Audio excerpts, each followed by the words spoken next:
Jeg har valgt at gå på HUX, fordi jeg synes, det er fedt, at man kan lære noget på en anden måde, end man kunne i folkeskolen. Ja.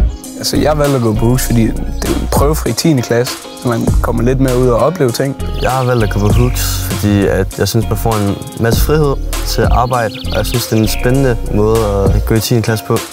Typisk HUX-forløb, det starter med, at lærerne de fortæller os om, hvad vi skal lave, og så bliver vi inddelt i grupper. Og også tit få nogle eksperter til at holde foredrag omkring det. Så vælger vi, hvad vi vil. Og så slutter vi med en fremlæggelse.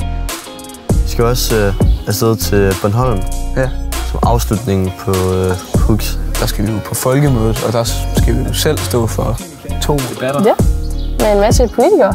Ja. Vi skal høre en masse politiske ting, de har at sige.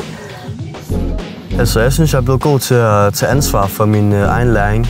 Jeg synes, at jeg er blevet god til at lave gruppearbejde. Jeg synes, at jeg er blevet god til at stå foran mange mennesker, eller snakke med nye mennesker, når man er ude og finde viden. Jeg vil helt klart anbefale HUX, fordi det er super fedt, og det giver bare noget. Det der med, at man lærer at bruge sin tid korrekt, det synes jeg, det er mega fedt. Ja.